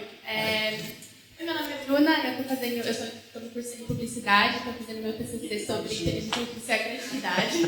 Então eu estou bem profunda nisso e talvez seja uma pergunta um pouco filosófica, então vai nessa questão. Falaram muito de inteligência artificial como ferramenta, né? Mas ela é uma ferramenta que está diferindo muito de todas as outras ferramentas que já vieram por aí, porque ela tem a questão de que ela é generativa agora. Então, começa a assustar a gente, porque é uma coisa que desde sempre parecia ser unicamente humano, e agora as máquinas, enfim, a tecnologia está começando a vir aí com uma coisa que a gente não esperava que ela conseguisse fazer. Ela cria, assim... Cria, entre muitas aspas, de um jeito combinatório, né? Porque ela pega referências que já existem para desenvolver coisas novas. E ela também tem aprendizagem profunda, que é aquela questão do black box que a gente não tem muita... da caixa preta, né? Que a gente não sabe como funciona, mas ela aprende sozinha atualmente também. E aí, nisso, eu queria perguntar para vocês como que fica a definição do que é criatividade, que eu acho que entra muito no papel do artista, porque ela gera, mas vocês falam que ela não cria. E aí, eu também concordo com isso, tá? Mas eu queria entender um pouco como que fica essa questão e o que é criar mesmo, porque eu acho que muda o que a gente entende como criar. E eu gostaria de discutir um pouquinho sobre isso. Tá, boa. Posso responder, galera? Manda, solta esse Qual é o seu nome? Desculpa, meu bem. Bruna, tudo bem? Bruna, deixa eu perguntar pra você. Você conhece o filme Janela Indiscreta, do Hitchcock? Janela Indiscreta é um filme que conta a história de um fotógrafo que ele ficou paraplégico e aí ele começa a enxergar a vida da janela dele. E a janela dele vê a vida de todos os vizinhos. Isso é um recorte profundo da sociedade, porque acontecem várias coisas e entre várias coisas que acontecem tem uma coisa específica que é ele achando que um dos vizinhos assassinou a esposa. Bruna, fala para a inteligência artificial criar esse recorte da sociedade. Sacou? Isso é criatividade. Criatividade é uma coisa e gerar é outra, sabe? Então, assim, eu tenho em mente que a inteligência artificial pode aprender tudo, pode ter a caixa preta, tudo, mas é tudo baseado em nós. Tudo baseado em nós. Então, assim, é que nem eu falei, uma pessoa de classe média alta, uma pessoa da quebrada, vão falar da quebrada de formas diferentes. Só que a inteligência artificial não está entendendo toda a poesia, todo o contexto que a pessoa da quebrada está falando ou que a pessoa da classe média alta também está falando. Então, se você falar para o Runway, que é a inteligência artificial de vídeo, criar um filme que fala sobre o recorte da sociedade de uma forma fragmentada, em que em um take só, praticamente, você consegue diferir todas as partes mais diversas da sociedade em si, ele não vai criar Janela Indiscreta, sabe? Ele vai criar outra coisa que, cara, quem não tem referência pode falar, nossa, massa, mas quem cria Janela Indiscreta é só a gente, cara, porque a gente é muito louco, sacou? Então assim, é isso que eu falo quando eu falo que a inteligência artificial é uma ferramenta. Porque você vai ter a pira da janela indiscreta, você vai ter a pira da narrativa. Você pode, no máximo, falar assim, pô, eu quero falar sobre uma pessoa que ficou presa e ela tá vendo a sociedade de uma forma tal. O ChatGPT vai te dar 1000 coisas, mas tipo, vai te dar insights. E aí você vai escrever lá, cara, é um cara que sentou na cadeira de rodas e fez isso e ficou vendo, sabe? E aí, beleza, aí você tá criando. Ela só vai gerar. Entendeu? E mesmo com essa sua geração que você fez, ela não vai aprender, porque ela está criando um cara que está olhando janelas. Ela não está entendendo que isso é um recorte profundo e metafórico da sociedade, sacou?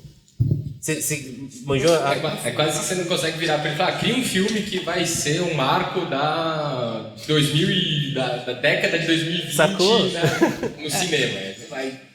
Eu vou tentar também ilustrar, que é o seguinte, eu acho que entra no lance que, assim, beleza, o Midjourney pode te dar 1 milhão de opções numa mesma cena. E aí, por exemplo, quando eu estou fazendo quadrinho, ó lá, tem uma sequência lá, e a próxima cena, sei lá, é o cara acordando na cama. E aí você tem, mentalmente também, 1 bilhão de possibilidades para fazer aquela cena. Meio olhando de baixo para cima, meio olhando de cima para baixo, de dentro do olho dele, da ponta do nariz, do cabelo. Você, tipo assim, mentalmente você também, eu acho, né? Tipo assim, o artista, ele tem meio que um Midjourney dentro da cabeça dele e a gente fica pensando em todas essas possibilidades, assim, né? Só que eu acho que a criatividade está tanto em você ser capaz de gerar mentalmente isso na sua cabeça, o que o Midjourney ele simula um pouco também, mas é o que a gente está falando sobre essa capacidade de você escolher um só, porque no final é isso que a gente vai ter que fazer. Falar, não, eu quero esse aqui. Do mesmo jeito que o Hitchcock, se ele fizesse o roteiro e alguém fizesse a direção do filme, também ia ter outra cara, porque o cara ia escolher tudo diferente, né? Tudo, absolutamente tudo. E eu acho que é essa ponte entre você ter todas as opções do mundo e você ter que também racionalizar e fechar uma só. E se fechar uma só é uma dificuldade também.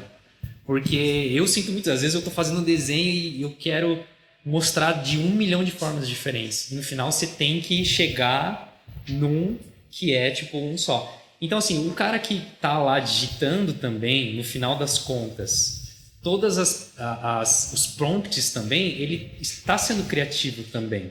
Porque ele também está tendo que pensar, tipo assim, pô, eu vou contar a história dos 3 porquinhos. Mas e se for meio cyberpunk? Aí ele está sendo criativo, porque ele também está jogando ideias diferentes. Então, se você virar e falar assim, Midjourney, eu quero a história dos 3 porquinhos, ele vai gerar meio que um padrão. Um compilado. Aí você vira e fala assim, não, mas é tudo azul. Aí você joga lá, o cara vai fazer um negócio muito diferente, tudo azul, mas a ideia é sua, né? Não é do Midjourney. Então o Midjourney também ele depende também dessa inserção de novas ideias, que é o antes, mas o depois também da escolha. A escolha de falar, olha, não, de todas essas que você me deu, eu quero essa. Mas também a gente, como artista, a gente tem a possibilidade de falar, ó, esse aqui é legal, mas dá para fazer melhor, né? Daí a gente vai lá e melhora. Por quê? Porque existe um limite também.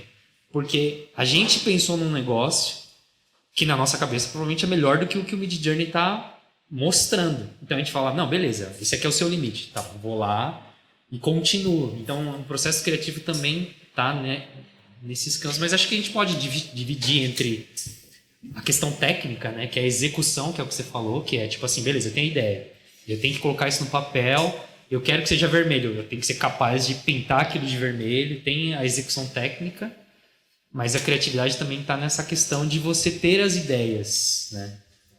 Eu consigo ver isso de uma forma um pouco mais simples, né? A criatividade, ela permite que você comece de uma folha em branco. E que você pode produzir a partir de sentimento, não da técnica. Você não consegue botar sentimento aí para que ela produza a partir de sentimento. Então a gente está falando de territórios de produções diferentes. Aí ela vai produzir, mas ela não vai produzir a partir das sensações. Ela vai precisar de algo concreto. E se você tentar botar isso, pedir para ela produzir, dar de referência para ela uma folha em branco, ela produz. Da folha em branco, tipo, a partir do sentimento, em uma folha em branco, o artista produz. Então, acho que são só territórios diferentes. Eu acho interessante dessa folha em branca, que é a mesma coisa que você pegar uma pessoa que não desenha, não faz nada, e falar, ó, uma folha em branco. Toma aí, faz aí. Acho que o Midjourney acaba funcionando da mesma forma, né? Uhum. Do tipo assim, qual que é o limite dela? Qual que é o limite dessa pessoa? Mesmo que ela tenha uma ferramenta que nem o Midjourney. Uma pessoa meio chucrona, assim, vai lá, não, eu quero fazer um desenho muito foda com o Midjourney, mas, tipo, é igual você colocar uma folha em branco. A pessoa vai ficar, tipo, não sei, e aí, às vezes ela não vai conseguir ter e é isso que a gente explora no final, né? Os sentimentos, as vivências, as experiências, tudo a gente coloca lá e a gente é capaz de traduzir isso, sim, né? Tipo... As pulsões individuais mesmo. Temos mais alguma? Temos mais 3. Mais 3? A gente vai ter que ser bem sucinto agora. Sim, não, talvez. Foi mal. Tá funcionando? Meu nome é Fabrício e eu vi uma analogia do Paulo Galo, que ele falou que, da questão do iFood, que cercaram o rio. Eu vi uma analogia do Paulo Galo, na questão do iFood, que a galera cercou o rio, o iFood cercou o rio e depois obrigou os pescadores a pescar o peixe dentro do rio deles. O Midjourney, de certa forma, está fazendo a mesma coisa. Como a gente coletivamente pode impedir que o rio seja particular, já que o Midjourney vai fazer essa ferramenta ser essencial de qualquer maneira? E aí eu estou falando tanto em vista dos ilustradores quanto da agência de publicidade. Vai entrar, acho, muito naquela coisa do consumo, né? Da procura. Como é que fala, gente? Demanda. Gente, se organizando bonitinho, a gente consegue tirar isso daí desse lugar e colocar ele exatamente onde deve ser. Assim. Eu acho que como a gente está muito novo, todo mundo quer usar, e que não sei o quê. Mano, daqui a pouco ele vai estar no lugarzinho dele, a gente vai botar a nossa vida pacata, ele não vai funcionar tanto quanto a gente deveria, mas a gente está naquela coisa do ápice. Eu quero saber até onde ele vai, eu quero saber até onde pode chegar, então todo mundo vai, vamos cercar não sei o quê, mas daqui a pouco a gente cansa, porque a gente cansa. Então daqui a pouco a gente cansa e ele vai ocupar um lugarzinho ali. Ele tem uma estética, né? Ele tem estética. E assim, em termos de mercado, não é que ele é super legal e tudo mais, tem essa parte da curiosidade, novidade, mas em termos de mercado hoje, as pessoas olham e falam assim, nossa, eu vou pagar $30 por mês aqui, gerar quantas imagens eu quiser, estourei no norte. Nossa, sou um cara não vou precisar contratar ilustrador, vou subir na empresa porque eu arranjei essa solução. Só que assim, o tempo mostra, velho. O tempo mostra. Aí você chega lá, só ilustração meia boca, porque é meia boca agora, né? Você fala assim, ai não, vamos assumir essa estética. Só que é só ilustração meia boca, e é o que eu falei desde o começo. Basta uma pessoa chegar com um especialista, que já existem vários artistas que se especializaram em inteligência artificial, e lançar uma campanha, por exemplo, boa, todo mundo vai ver aquilo como referência. E aí, cara, o cara do marketing, o assistente do cara do marketing da empresa não vai conseguir gerar aquilo. E se conseguir gerar alguma coisa, vai ser numa mutreta que ele legalmente vai se ferrar, porque ele vai pegar seu traço, colocar ali, e você vai vir e falar assim, irmão, você usou meu traço, daí vai vir um rebuliço. Então, assim, eu não vejo isso como essa analogia do Paulo Galo. Por quê? Porque o iFood, ele se alimenta da falta de informação. Muita gente hoje está tão alienada que só pede no iFood. Mas se ligar no WhatsApp ou ligar, acaba até pedindo mais barato.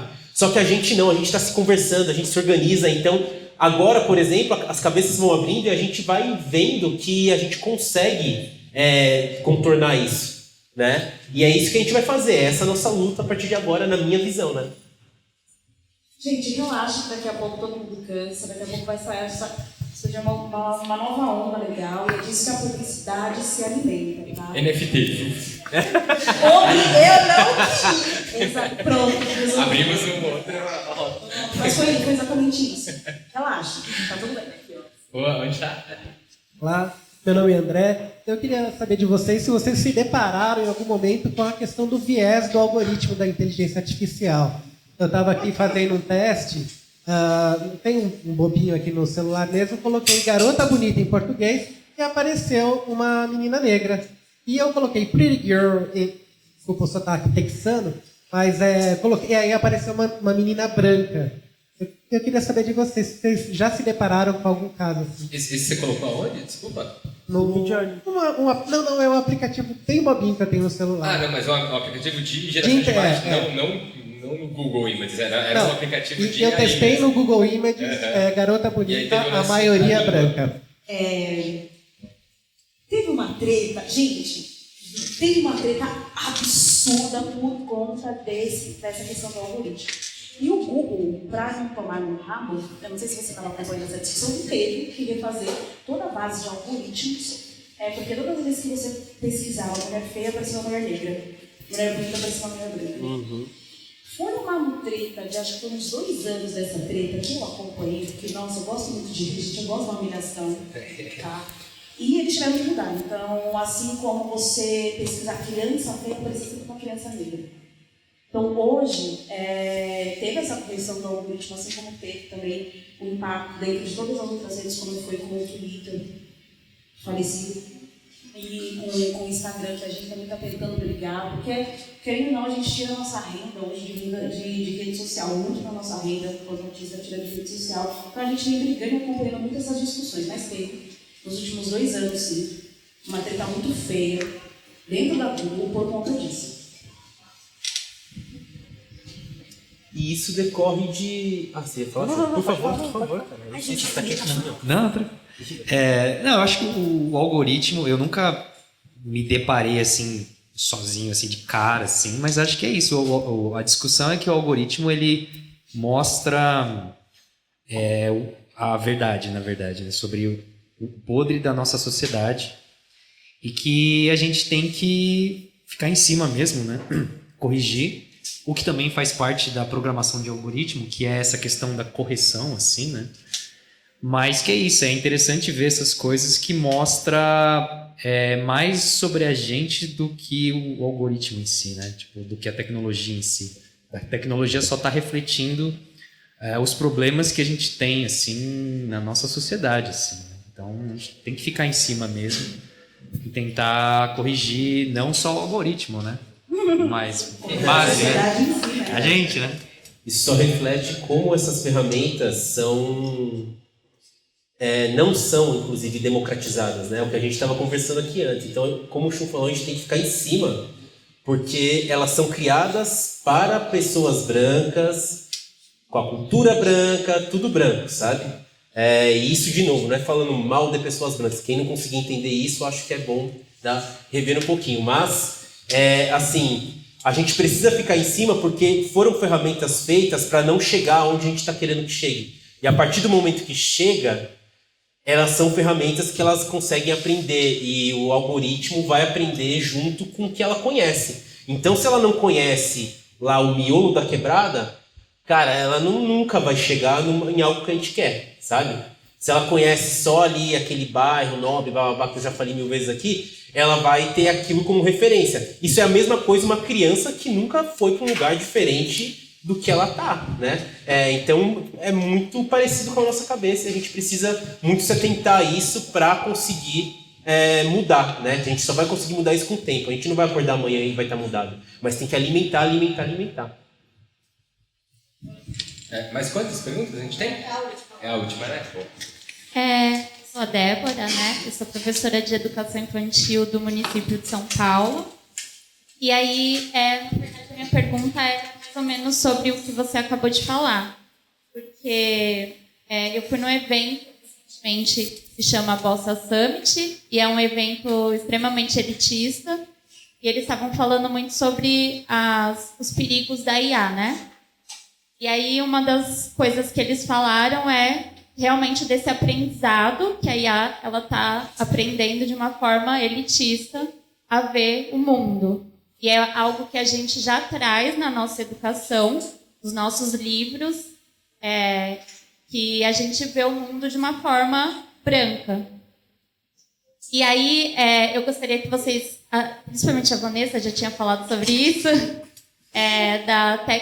da importância da tecnologia no aprendizado, na educação, porque a gente fala muito que os alunos, na verdade, a nossa educação agora é construtivista e a gente fala que os alunos aprendem daquilo que eles trazem. Então, o quanto é importante esses alunos, né, desde a primeira infância, trazer essa bagagem que eles já têm, principalmente dos alunos em escolas públicas, para a tecnologia, e o quanto é importante esse acesso à tecnologia nas escolas públicas. Eu acho que eu vou começar falando sobre quem detém a narrativa e tem o poder, né? Quando a gente briga sobre nós termos o poder das nossas narrativas e a gente contar as nossas histórias, é um ato de resistência. Artistas pretos existindo, contando as suas histórias. Resistência. Artistas produzindo suas HQs, contando a sua visão de mundo. Resistência. O que isso produz? Mudança de estrutura.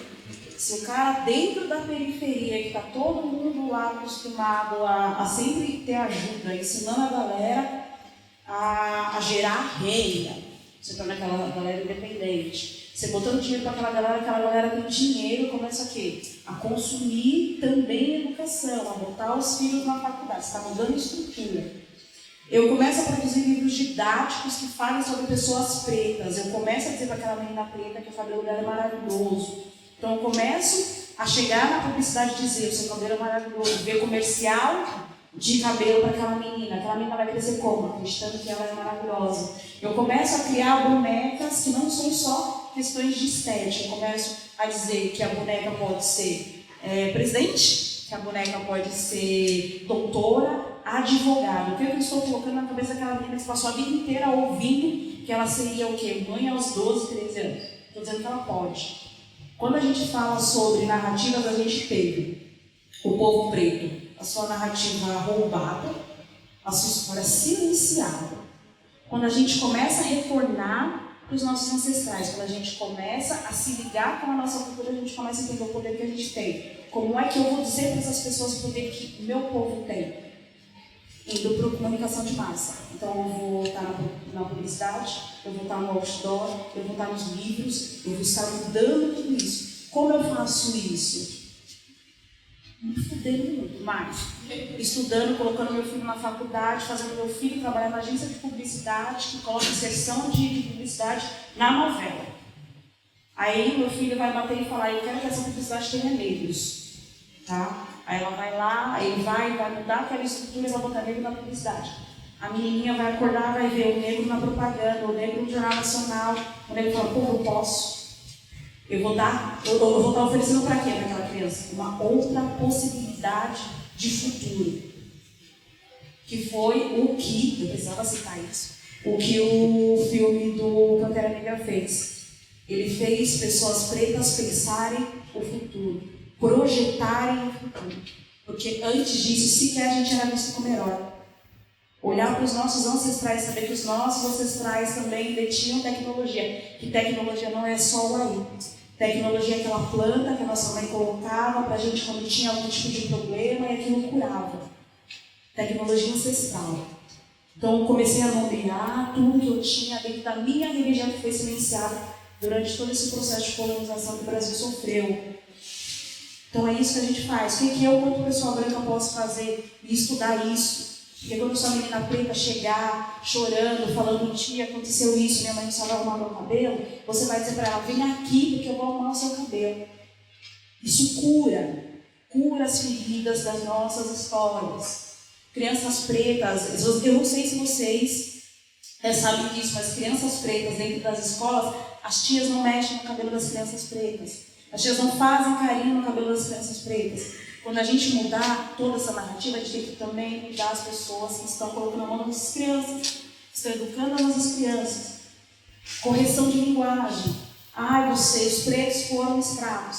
Pessoas pretas foram povos escravizados. A gente tem que mudar isso aí também. Não adianta a gente também jogar a responsabilidade para o outro. O que eu estou promovendo de mudança dentro do meu ambiente? O que eu estou fazendo também? Ou eu estou só jogando a responsabilidade do racismo no outro? Porque está todo mundo se beneficiando de uma forma ou outra da estrutura racista. Até o momento que vocês fizerem um movimento antirracista, aí vocês podem dizer, pô, tu não está fazendo isso. Mas até então, a culpa precisa parar de ser só do outro e começar a ser minha também. Então, o que eu estou fazendo? Eu estou propondo, por exemplo, livros que falem com crianças negras, crianças PCDs. Eu falo sobre sexualidade dentro da idade adequada para crianças, porque a gente tem criança que está fazendo sua transição e está se reconhecendo com outro gênero. Vocês sabem conversar com crianças sobre isso? Quando a criança sofre racismo, você sabe sentar e conversar com ela? Quando o PCD sofre racismo ou sofre preconceito, você sabe sentar e conversar? Então não é só sobre o outro. A responsabilidade dessa mudança é coletiva. A branquitude vai usar as suas ferramentas, a negritude vai usar as suas ferramentas e a gente vai se unir para promover esse tipo de mudança. Pode ser? Isso aí. Então, é um combinado? Tecnologia como ferramenta, a narrativa.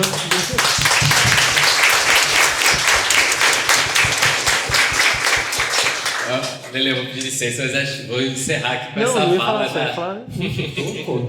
Só tava. Tô arrepiado. Evandro, posso fazer uma pergunta? Então tudo bem. Eu vou perguntar pra Preta, porque vocês falaram muito sobre valores e você falou uma coisa que eu concordo muito, que é sobre os corpos indígenas, pretos e dissidentes estarem sempre falando bem, com oratória boa, sempre bem vestido também, para estar bem presencialmente na sociedade. Isso é uma coisa que pega muito. E juntando isso com toda a sua arte, eu queria te perguntar, o que faz a sua arte ter valor? Você ser uma mulher preta, favelada, fala sobre sexo, sobre feminismo, sobre LGBTQIA+, sobre negritude. E isso é muito bom, ainda choca. O que a sua arte fala, sabe? O que faz a sua arte ter valor? Acho que era isso que eu queria te perguntar, assim. O que sustenta o valor da minha arte é a minha história. A minha história, ninguém consegue reproduzir. O artista periférico precisa entender isso. É a história dele que vai dizer o quanto a arte dele vale, não importa a técnica. Ok? Então, eu tinha todas as possibilidades de ser o que a estrutura queria que eu fosse. Aí eu falei, não. Quanto vale uma mulher que nasceu no barraco, com chão de barro, não falando de morte, produzindo amor, falando de sexo, falando de ancestralidade, falando de coisas que não são só questões raciais. Quanto vale a arte daquela mulher que fala de amor, aquela mulher preta que veio da periferia, que sofreu todos os tipos de violência. E ela escolhe falar sobre potência, eles podem falar sobre ancestralidade, eles podem falar sobre o futuro, eles podem falar sobre amor. Isso, a inteligência artificial ainda não conseguiu chegar. Isso, a branquitude ainda não conseguiu chegar. Então, o que a gente tem que fazer? A gente tem que contar as nossas histórias, olhar para os nossos e falar, vamos lá, mesmo tendo toda uma estrutura dizendo que não. Usa todas as ferramentas. Bom,